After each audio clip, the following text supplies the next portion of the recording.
देश में प्रधानमंत्री के रूप में काम करने वाली एकमात्र महिला इंदिरा गांधी का। इंदिरा गांधी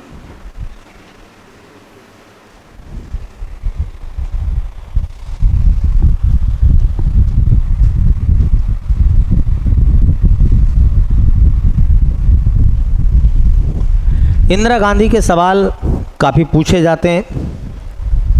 देखिए, जो इंदिरा गांधी थी उनके बारे में कहा जाता कि इंदिरा गांधी का जो जन्म हुआ था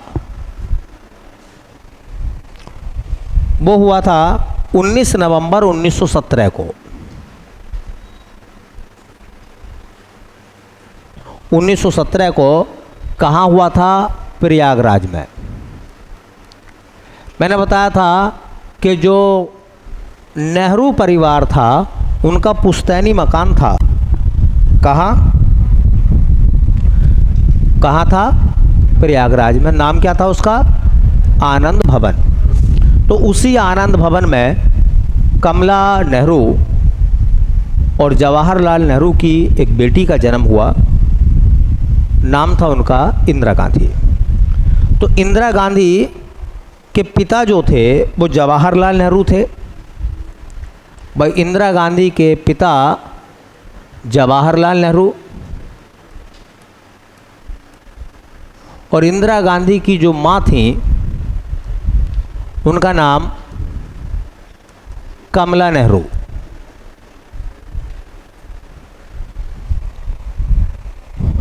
कमला नेहरू उनकी माँ का नाम था और जवाहरलाल नेहरू उनके पिता का नाम था। रविन्द्रनाथ टैगोर ने उनको एक उपनाम दिया था और ये उपनाम पूछा जाता है।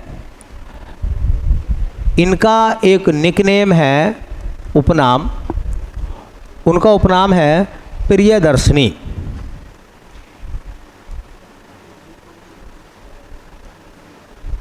ये प्रियदर्शनी नाम किसको दिया गया था?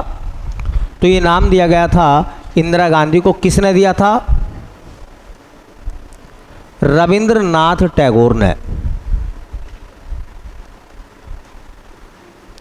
रविंद्रनाथ टैगोर ने किसको प्रियदर्शनी नाम क्या दिया था? इंदिरा गांधी के दो पुत्र थे। एक का नाम संजय गांधी, जिनको राजनीति का बहुत शौक था। ये आपने मेनका गांधी का नाम सुना है ना? वरुण गांधी का तो सुना होगा। वरुण गांधी के पिता का नाम है ये। क्या नाम है? संजय गांधी। और जो दूसरे बेटे थे उनके राजीव गांधी।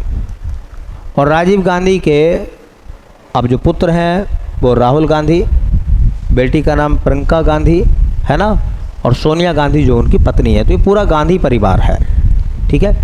अब देखना पुश्तैनी चीज़ें कहाँ से चली आ रही है।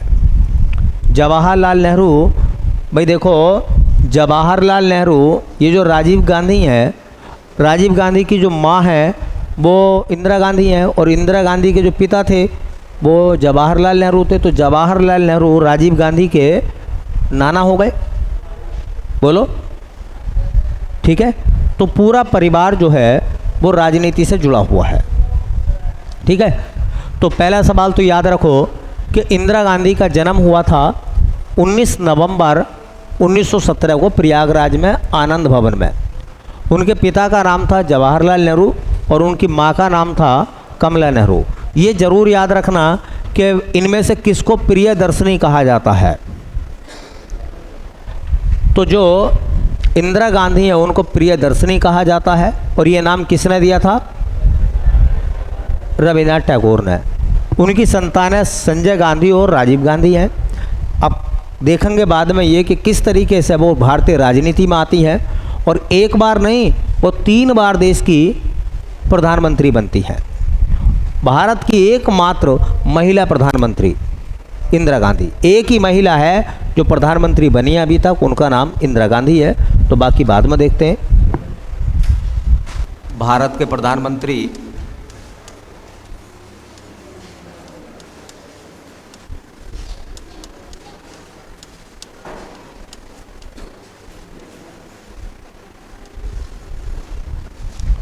इसमें हमने पहली बात कर ली थी, स्टार्ट कर दो। पहली बात हमने करी थी जवाहरलाल नेहरू के बारे में।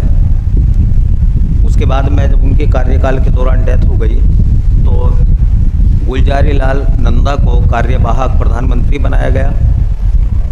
उसके बाद में लाल बहादुर शास्त्री जो है वो प्रधानमंत्री बने, लेकिन ताशकंद में उनकी डेथ हो गई। उसके बाद फिर गुलजारी लाल नंदा को कार्यवाहक प्रधानमंत्री बनाया गया। इसके बाद नंबर आया इंदिरा गांधी का, और इंदिरा गांधी का कार्यकाल 1966 से लेकर 1977 तक, 1966 से 1977 तक व 1980 से 1984 तक।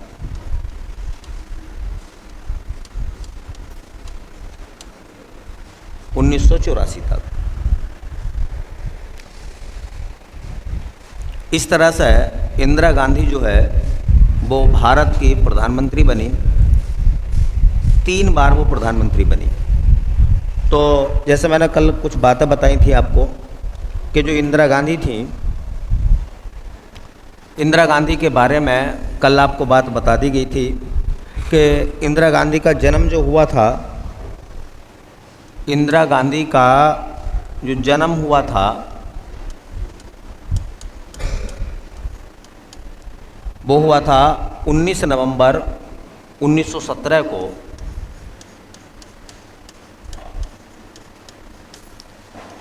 प्रयागराज में। और मैंने ये भी बताया था कि नेहरू परिवार का जो पुश्तैनी मकान है प्रयागराज में, उसका नाम क्या है? आनंद भवन। देखिए, उनके पिता के बारे में बात बताई थी कल मैंने कि उनके पिता जवाहरलाल नेहरू,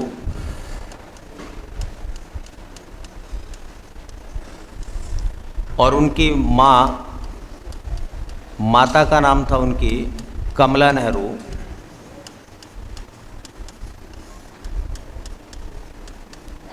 उनका उपनाम भी मैंने बताया था कि किसको प्रियदर्शनी कहा गया है, तो इंदिरा गांधी को प्रियदर्शनी कहा गया है।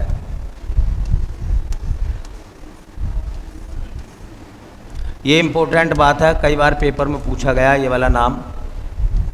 और ये नाम किसने दिया था? रविंद्रनाथ टैगोर ने। रविंद्रनाथ टैगोर ने इंदिरा गांधी को प्रियदर्शनी कहा। इंदिरा गांधी के 2 पुत्र, एक नाम मैंने बताया था संजय गांधी, वो इंदिरा गांधी के बेटे, और दूसरा नाम राजीव गांधी।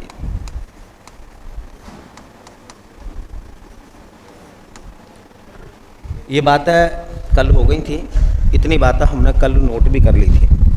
ठीक है। इंदिरा गांधी के बारे में कहा जाता, देखिए जो पहला इम्पोर्टेंट सवाल है वो पूछा जाता है, भारत की प्रथम एकमात्र महिला प्रधानमंत्री,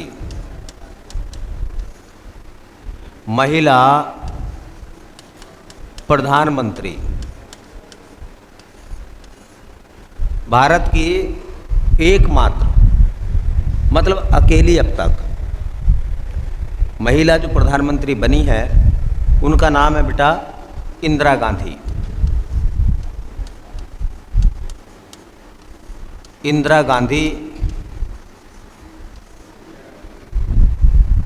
अकेली ऐसी महिला है जो प्रधानमंत्री बनी अभी तक। इनके अलावा कोई और अन्य महिला प्रधानमंत्री के पद तक नहीं पहुंच पाई है। ठीक है। कितनी बार वो प्राइम मिनिस्टर बनी है? तो बनी है 3 बार। ये भी याद रखना, कितनी बार वो प्रधानमंत्री बनी है? तो 3 बार वो देश की प्रधानमंत्री बनी है इंदिरा गांधी। ठीक है। दूसरा अच्छा सवाल, प्रधानमंत्री के साथ साथ उन्होंने और कौन कौन से पदों पर वो रही थी? तो अन्य पद देखिए, विदेश मंत्री,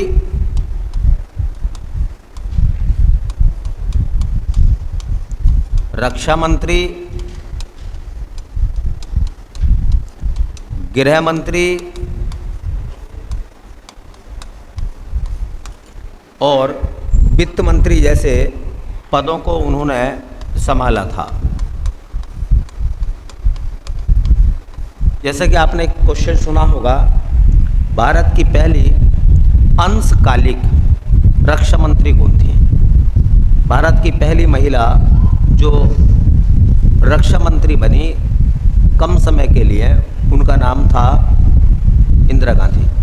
और पूरे 5 साल के रक्षा मंत्री जो बनी थी वो निर्मला सीतारमण। पहली अंशकालिक गृह मंत्री कौन बनी? तो पहली अंशकालिक गृह मंत्री, वित्त मंत्री जो बनी वो इंदिरा गांधी बनी। लेकिन पूर्णकालिक अगर पूरे 5 साल के लिए बात करें तो निर्मला सीतारमण। तो उन्होंने गृह मंत्री, रक्षा मंत्री, वित्त मंत्री, विदेश मंत्री जैसे पदों को भी संभाला था। प्रधानमंत्री के साथ साथ वो बड़े पदों को भी उन्होंने संभाला था। नाम है उनका इंदिरा गांधी। जब वो सरकार में थी तो उनके ज़माने में क्या क्या काम हुए, उनके समय में क्या क्या काम हुए थे? देखिए, उनके समय में पहला काम हुआ था 1969 में। 1969 में बैंकों का राष्ट्रीयकरण हुआ। बैंकों का राष्ट्रीयकरण कहा जाता है। 14 बैंकों का राष्ट्रीयकरण हुआ था 1969 में, जब वो प्राइम मिनिस्टर थी। इन्हीं के ज़माने में कहा जाता है 1966-67 में हरित क्रांति चलाई गई थी। हरित क्रांति चलाई गई। ऐसे सवाल इस तरीके से पूछे जाते हैं कि जब भारत में हरित क्रांति शुरू हुई थी उस समय देश का प्रधानमंत्री कौन था? तो इंदिरा गांधी। इंदिरा गांधी के समय में देश में हरित क्रांति चलाई गई थी। ये काम भी उन्हीं के ज़माने में हुआ था, उन्हीं के समय पर ये काम हुआ था। देखिए, 1974 में प्रथम परमाणु परीक्षण हुआ था पोखरण में। इसको स्माइलिंग बुद्धा नाम दिया था। तो इन्हीं के ज़माने में जब ये प्राइम मिनिस्टर थी 1974 में, 1974 में भारत ने पोखरण में, और पोखरण कहाँ पड़ता बेटा? राजस्थान। तो 1974 में भारत ने पोखरण में प्रथम परमाणु परीक्षण किया। प्रथम परमाणु परीक्षण किया जिसे स्माइलिंग बुद्धा नाम दिया।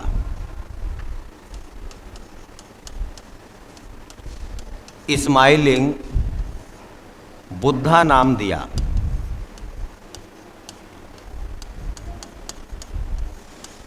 अब ये सवाल ऐसे पूछे जाते हैं कि जब भारत ने पहला परमाणु परीक्षण करा था 1974 में, तो उस समय देश में, हाँ, उस समय देश में प्रधानमंत्री कौन था?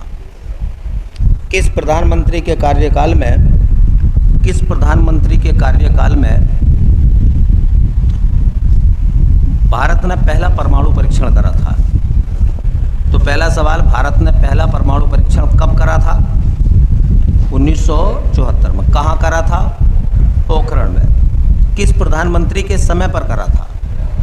ये बड़ा जिगरे की ज़रूरत थी उस समय, क्योंकि जब अमेरिका दुनिया के ऊपर पाबंदी लगा रहा था, कोई परमाणु परीक्षण नहीं करेगा, ऐसे में हमने चोरी छिपे परमाणु परीक्षण करा। उसका कोड वर्ड रखा था कि अगर सफल हो जाएगा तो हम संदेश भेजेंगे इस्माइलिंग बुद्ध इस्माइल कर रहे हैं। ठीक है। इन्हीं के ज़माने में एक घटना और घटी। देखिए, 1971 में भारत पाकिस्तान युद्ध हुआ।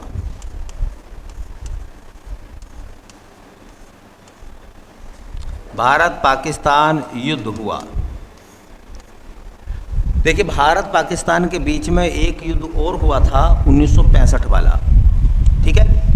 और 1965 का जिस समय युद्ध हुआ था भारत पाकिस्तान के बीच, उस समय प्रधानमंत्री थे लाल बहादुर शास्त्री। ठीक है। और जब 1971 का भारत पाकिस्तान युद्ध हुआ, तो उस समय प्रधानमंत्री का पद था किसके पास? इंदिरा गांधी के पास। ठीक है। देखिए, इस युद्ध में भी पाकिस्तान को हार का सामना करना पड़ा, और इसी युद्ध की बदौलत दुनिया में एक नए देश का उदय हुआ, बांग्लादेश। तो बांग्लादेश कब बना था? 1971 में। ठीक है। भारत पाकिस्तान युद्ध के बाद दुनिया के नक्शे पर एक नए देश का उदय हुआ, जिसका नाम था बांग्लादेश। हर युद्ध के बाद कोई ना कोई समझौता होता है। तो इन्हीं के ज़माने में, इस युद्ध के बाद में, हाँ, शिमला समझौता हुआ। शिमला समझौता, ये जरूर याद रखें, शिमला समझौता हुआ था। शिमला समझौते का समय जो है वो 1972 है। 2 जुलाई 1972, 2 जुलाई 1972 को शिमला समझौता हुआ था। 2 जुलाई 1972 को शिमला समझौता हुआ था। किस किस के बीच में हुआ था? तो भारत और पाकिस्तान। भारत और पाकिस्तान के बीच में शिमला समझौता हुआ था।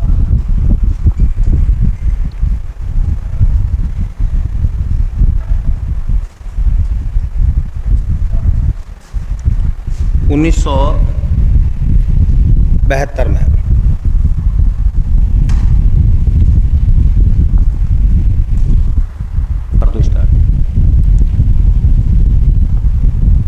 जुलाई 1972 को भारत पाकिस्तान युद्ध जो 1971 में हुआ था, उस युद्ध के बाद, इस युद्ध के बाद शिमला समझौता हुआ था। तो देखिए, 1971 के बाद में शिमला समझौता हुआ है, और 1965 के युद्ध के बाद ताशकंद समझौता हुआ। ये दोनों याद रखने पड़ेंगे। 1965 के भारत पाकिस्तान युद्ध के बाद कौन सा समझौता हुआ था? ताशकंद। और 1971 के भारत पाकिस्तान युद्ध के बाद समझौता कौन सा हुआ था? और इस समझौते में भारत की तरफ से किसने हिस्सा लिया था? तो भारत की जो प्रधानमंत्री थी उस समय इंदिरा गांधी, उन्होंने भाग लिया था। और पाकिस्तान की तरफ से पाकिस्तान के राष्ट्रपति ने हिस्सा लिया था। और बेटा, पाकिस्तान के जो राष्ट्रपति थे उनका नाम था जुल्फ़िकार अली भुट्टो। जुल्फ़िकार अली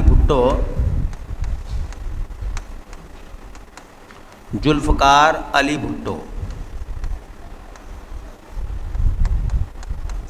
इन्होंने हिस्सा लिया था। जुल्फ़िकार अली भुट्टो के साथ में उनकी बेटी भी आई थी, छोटी थी वो उस समय, बेनज़ीर भुट्टो।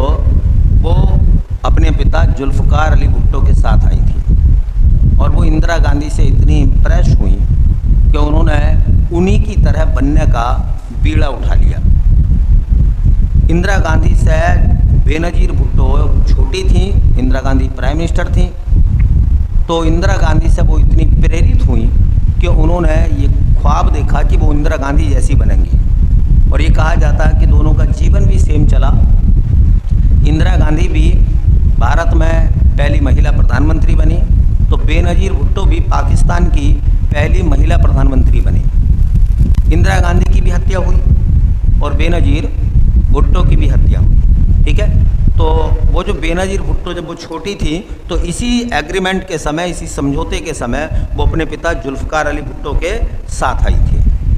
ठीक है, 1972 का शिमला समझौता याद रखें, कब का है? 1972 का। और ताशकंद समझौता कब का है? 1966 का। ताशकंद समझौते में कौन गए थे भारत की तरफ से? लाल बहादुर शास्त्री। और पाकिस्तान की तरफ से कौन आए थे?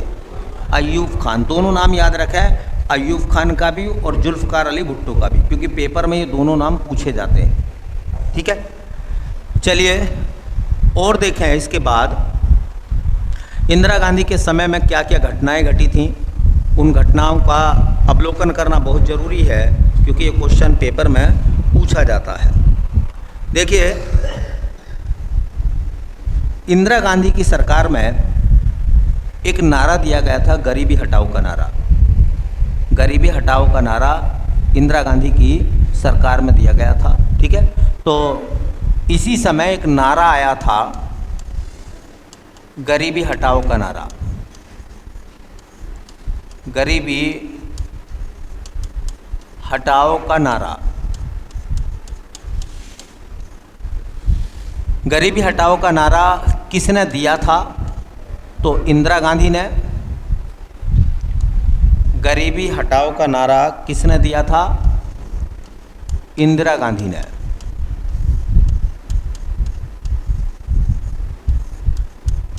इंदिरा गांधी ने गरीबी हटाओ का नारा दिया था। और ये कौन सी पंचवर्षीय योजना की बात है? तो 5वीं पंचवर्षीय योजना में,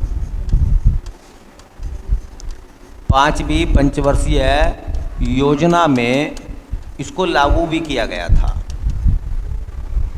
ठीक है, तो गरीबी हटाओ का नारा किसने दिया? इंदिरा गांधी ने। और लागू कब किया गया था उसको? कब लागू किया गया था? 5वीं पंचवर्षीय योजना में। ठीक है, और काम देखिए इंदिरा गांधी की सरकार में क्या हुआ। एक क्वेश्चन और आता है। हाँ, 1969 में एक घटना और घटी थी। भारत में दूसरी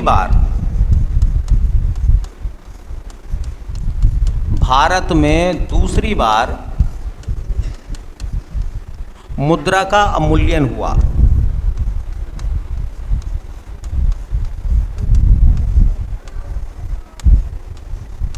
मुद्रा का अवमूल्यन हुआ। भारत में अब तक 3 बार मुद्रा का अवमूल्यन हुआ है। दूसरी बार अवमूल्यन कब हुआ था? 1966 में। पहली बार कब हुआ था? 1949 में। दूसरी बार 1966 में। और तीसरी बार 1992-93 में। ठीक है, तो मुद्रा का अवमूल्यन हुआ है इंदिरा गांधी की सरकार में। और देखिए जो इम्पोर्टेंट फैक्ट हैं इंदिरा गांधी के समय के, ये सब इम्पोर्टेंट बातें हैं और ये सब पेपर में पूछी जाती हैं भैया। प्रधानमंत्री के कार्यकाल में होने वाली घटनाओं का उल्लेख जो है वो एग्ज़ाम में होता है।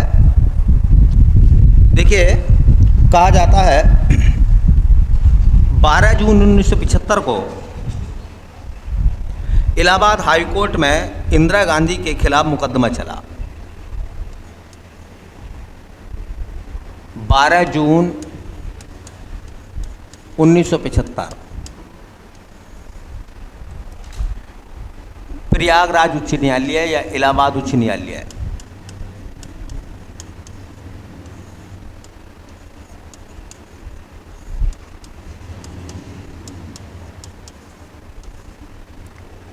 में इंदिरा गांधी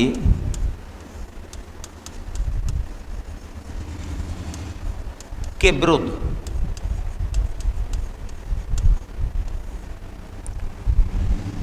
राजनारायण ने केस किया।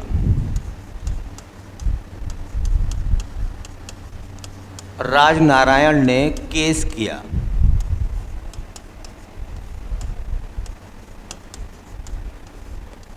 केस था रायबरेली लोकसभा चुनाव।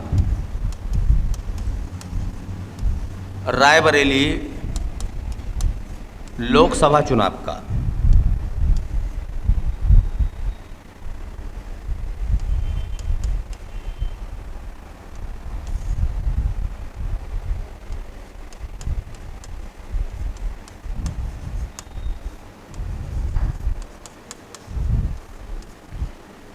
और कहा जाता है कि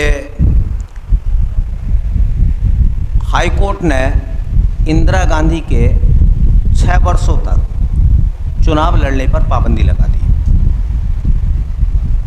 केस में क्या डिसीजन आया? कोर्ट ने इंदिरा गांधी के चुनाव लड़ने पर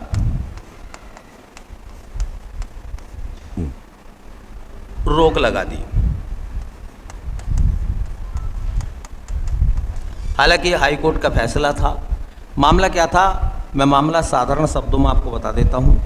1975 में लोकसभा का चुनाव हुआ। रायबरेली की सीट पे 2 दिग्गज आपस में टकरा रहे थे।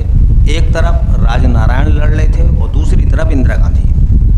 कहा जाता है कि इंदिरा गांधी ने वो चुनाव जीत लिया, लेकिन राजनारायण ने उनके ऊपर ये केस करा कि चुनाव में धांधलीबाजी हुई है, चुनाव में भ्रष्टाचार का सहारा लिया गया है, चुनाव में मतदाताओं को लुभाने का काम किया गया है और इस वजह से इंदिरा गांधी जीती हैं। इंदिरा गांधी ने तमाम साड़ी बंटवाई थी, ये बताया जाता, कंबल बंटवाए लोगों में चुनाव के समय, जबकि आचार संहिता के समय, चुनाव प्रचार के समय आप ये काम नहीं कर सकते।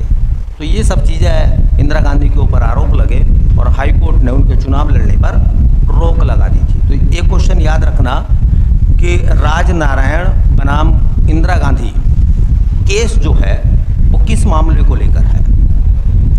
रायबरेली लोकसभा चुनाव को लेकर। इन राजनारायण बनाम इंदिरा गांधी केस कब का है? 1975 का है। और इस केस का संबंध किस बात से है?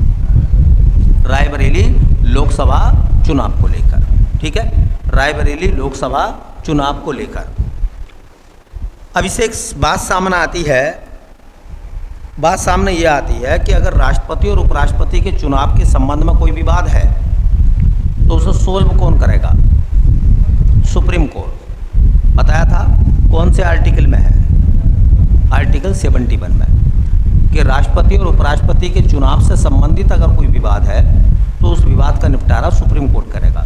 लेकिन लोकसभा के संबंध में अगर कोई चुनाव का विवाद है तो हाई कोर्ट सोल्व करेगा। वो हाई कोर्ट सोल्व करेगा जिस राज्य में वो लोकसभा सीट आती है। जैसे रायबरेली लोकसभा चुनाव पर विवाद था इंदिरा गांधी के समय पर, तो ये सीट उत्तर प्रदेश में आ रही है और उत्तर प्रदेश का जो हाई कोर्ट है वो इलाहाबाद में है। मान लो किसी चुनाव को लेकर महाराष्ट्र सरकार में किसी लोकसभा सीट के चुनाव को लेकर अगर विवाद हो तो उसे सुप्रीम कोर्ट सोल्व करेगा या महाराष्ट्र उच्च न्यायालय करेगा? महाराष्ट्र उच्च न्यायालय करेगा। तो ये भी बात याद रखनी है कि अगर किसी लोकसभा सीट को लेकर, चुनाव को लेकर अगर कोई विवाद है तो जिस राज्य में वो लोकसभा सीट लगेगी उस राज्य का हाई कोर्ट जो है उस मामले पर फैसला देगा। ठीक है। और राष्ट्रपति उपराष्ट्रपति के संबंध में चुनाव का कोई विवाद है तो कौन सोल्व करेगा? सुप्रीम कोर्ट सोल्व करेगा। चलिए, इंदिरा गांधी के बारे में और कौन कौन सी खास बातें देखिए। इंदिरा गांधी के बारे में एक खास बात जो बहुत इम्पोर्टेंट है, 1975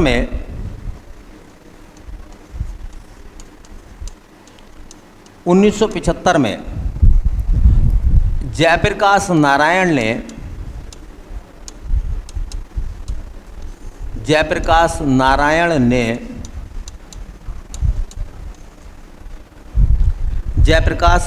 ने संपूर्ण क्रांति चलाई। संपूर्ण क्रांति चलाई। देखिए, इंदिरा गांधी के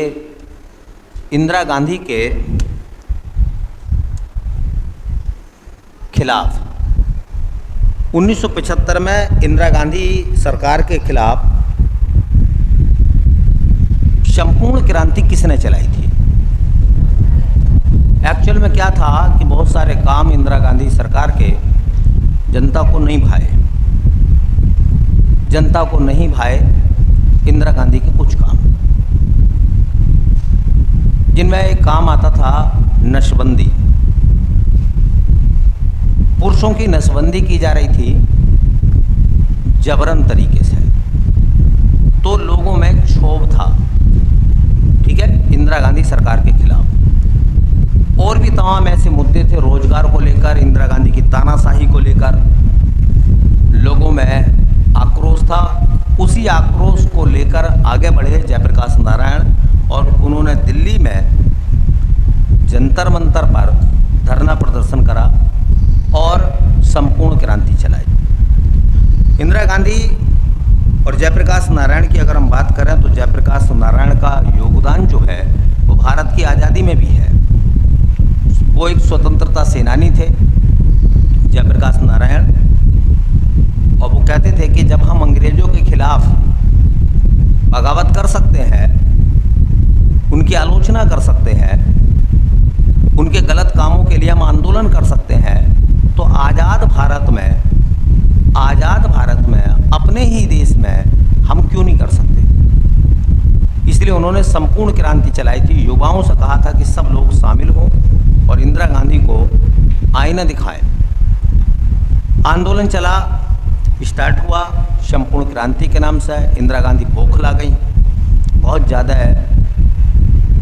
परेशान हो गई क्योंकि वो उनके खिलाफ था।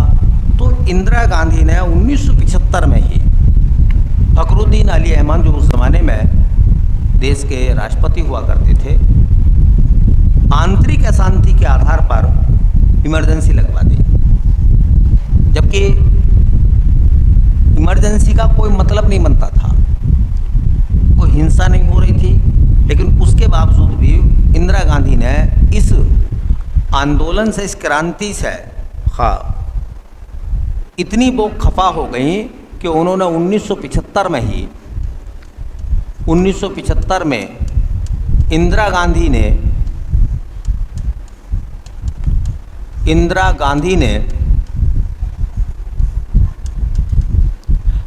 आंतरिक अशांति के आधार पर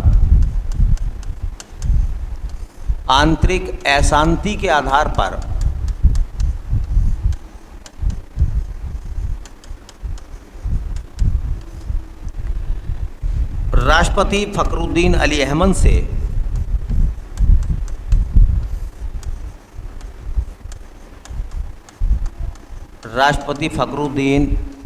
अहमद से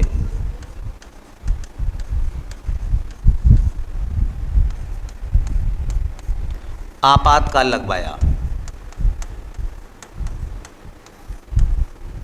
देखो, आपातकाल राष्ट्रपति लगाता है, प्रधानमंत्री कभी भी आपातकाल नहीं लगाता। कहा जाता है कि इंदिरा गांधी और उनके बेटे, जिन्हें राजनीति का बड़ा शौक था, जिनका नाम था संजय गांधी को राजनीति का बहुत शौक था, तो वो और उनकी माँ इंदिरा गांधी 8 बजे से लेकर राष्ट्रपति भवन में फखरुद्दीन अली अहमद से उनके निवास पर मिले और जोर देकर कहा कि आपको इमरजेंसी लगानी पड़ेगी। ये जो आंदोलन करने वाले लोग हैं, संपूर्ण क्रांति चलाने वाले लोग हैं, इन्हें सबक सिखाना पड़ेगा। मजबूरी में रात 11 बजे फखरुद्दीन अली अहमद को नेशनल टेलीविज़न से, नेशनल रेडियो से ये कहना पड़ा कि भाई देश के हालात ख़राब हैं और हम आंतरिक अशांति के आधार पर देश में इमरजेंसी लगाते हैं। और आपको पता होगा कि जब इमरजेंसी लगती है तो सभी व्यवस्थाएं पुलिस और सेना के हाथ में आ जाती हैं। ठीक है। फिर क्या था, जैसी इमरजेंसी लगी, जितने नेता थे, जितने लीडर बनने थे, जितने आंदोलन कर रहे थे, इन्हें ढूंढा गया, पकड़ा गया, जेलों में ठूंसा गया, मारा गया। ठीक है। इंदिरा गांधी ने एक संपूर्ण क्रांति का भय, आप देखिए जयप्रकाश नारायण की इतनी बौखलाहट उनके अंदर पैदा कर दी कि वो उस काम पर उतारू हो गई जो कि असंवैधानिक था। आंतरिक अशांति के आधार पर लगने वाला 1975 का आपातकाल देश के संविधान पर धब्बा बताया जाता है। कहते हैं ये धब्बा था, ये राजनीतिक रंजिश थी, और राजनीतिक रंजिश इस हद तक गुजरेगी कि आप इमरजेंसी पा जाएंगे। इमरजेंसी के हालात तो अलग होते हैं, ठीक है। तो इस तरह से बताया जाता है कि ये इंदिरा गांधी की सरकार के द्वारा किया गया एक काला कानून माना गया। आंतरिक अशांति के आधार पर आपातकाल लगवाया इंदिरा गांधी ने। देखिए, उनके जीवन से जुड़ी हुई एक और घटना जो मैंने पहले भी बता दी थी। 1981 में ऑपरेशन ब्लू स्टार चलाया गया। ऑपरेशन ब्लू स्टार चलाया गया।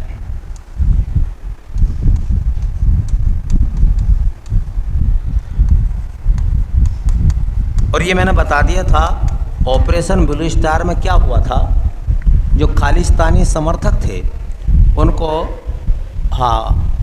हरमिंदर साहिब में मारा गया, बताया था ना, जो अमृतसर में स्वर्ण मंदिर है वहाँ पर।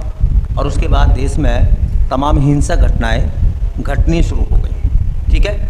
और उन्हीं घटनाओं के क्षोभ की वजह से उनके ही सुरक्षा गार्डों ने उनकी हत्या कर दी।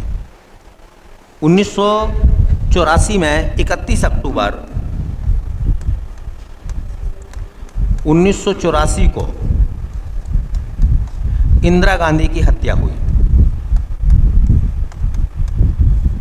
इंदिरा गांधी की हत्या हुई। मैंने बताया था कि इंदिरा गांधी की हत्या करने वाले कौन थे। इंदिरा गांधी की हत्या करने वाले इंदिरा गांधी के ही सिक्योरिटी गार्ड थे।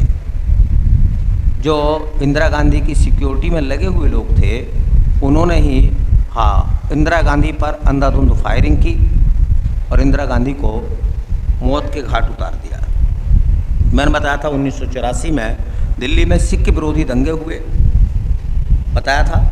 और उस समय देश के राष्ट्रपति थे ज्ञानी जैल सिंह। ज्ञानी जैल सिंह उस समय देश के राष्ट्रपति थे, ठीक है। इंदिरा गांधी को भारत रत्न मिला है। इंदिरा गांधी को भारत रत्न कब मिला है भैया? तो 1972 में इंदिरा गांधी को भारत रत्न मिला। देखिए, भारत रत्न इंदिरा गांधी को कब मिला? 1972 में। और एक सवाल और याद रखना, इनकी जो समाधि है दिल्ली में, उसका जो नाम है उसे कहते हैं शक्ति स्थल। शक्ति स्थल। अच्छा बताओ, शांति वन किसकी समाधि का नाम है? शांति वन नाम आया था ना। तो जवाहरलाल नेहरू की समाधि का नाम क्या? शांति वन। और लाल बहादुर शास्त्री?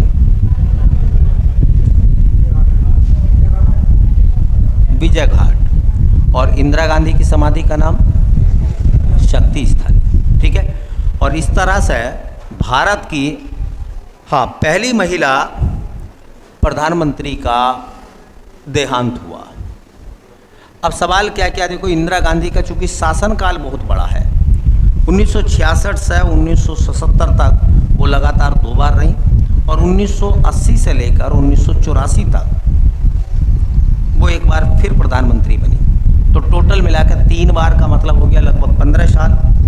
लगभग 15 साल उन्होंने प्रधानमंत्री के रूप में काम करा। इसलिए उनसे जुड़ी हुए क्वेश्चन और उनसे जुड़ी हुई बातें बहुत ज़्यादा हैं, ठीक है। तो सब बातें मैंने आपको बता दी हैं। इंदिरा गांधी की सरकार में ही ऑपरेशन ब्लू स्टार हुआ था। इंदिरा गांधी की सरकार में हरित क्रांति चलाई गई थी। इंदिरा गांधी की सरकार में ही मुद्रा का विमुद्रीकरण हुआ था, मतलब अवमूल्यन हुआ था दूसरी बार। इंदिरा गांधी की सरकार में ही प्रथम परमाणु परीक्षण हुआ था पोखरण में। इंदिरा गांधी की सरकार में ही बैंकों का राष्ट्रीयकरण हुआ था। इंदिरा गांधी की सरकार में ही भारत पाकिस्तान युद्ध हुआ था 1971 का। इंदिरा गांधी की सरकार में ही शिमला समझौता हुआ था 1972 में, ठीक है। इंदिरा गांधी की सरकार में ही ऑपरेशन ब्लू स्टार चला 1981 में। इंदिरा गांधी की सरकार में ही, है ना, हाँ, उनके ऊपर केस हुआ राजनारायण बनाम इंदिरा गांधी रायबरेली लोकसभा सीट को लेकर। इंदिरा गांधी की सरकार में ही आंतरिक अशांति के आधार पर भारत में इमरजेंसी लगाई गई। तो ये सब बातें मोटे मोटे तौर पर अगर देखोगे तो बड़े अच्छे और शानदार सवाल बनेंगे। किस प्रधानमंत्री ने आंतरिक अशांति के आधार पर आपातकाल लगवाया था? इंदिरा गांधी। किस प्रधानमंत्री के कार्यकाल में ऑपरेशन ब्लू स्टार चला था? इंदिरा गांधी। किस प्रधानमंत्री के कार्यकाल में शिमला समझौता हुआ था? इंदिरा गांधी। तो इस तरीके के सवाल पूछे जाएंगे। किस प्रधानमंत्री ने, हाँ, गरीबी हटाओ का नारा दिया था? इंदिरा गांधी। अब देखो, मैंने आपको एक बात बताई है, मैंने बताया कि इंदिरा गांधी का जो शासनकाल था शुरू में 1966 से लेकर 1977 तक था। फिर वो बनी 1980 से 84 तक। तो 77 के बाद जो 78 से लेकर 80 तक का टाइम है, इसका मतलब वो बीच में छूट गया है। नहीं छूट गया भाई? 84 और 80 की बात तो हम बाद में करेंगे। पहले हम बीच में जो गैप रह गया है 78, 79 का, बोलो, इस गैप को हम देखते हैं। और इस गैप में पहली बार भारत में गैर कांग्रेसी सरकार आई और उसके नेता बने मोरारजी देसाई। मोरारजी देसाई, मोरारजी देसाई। तो अगला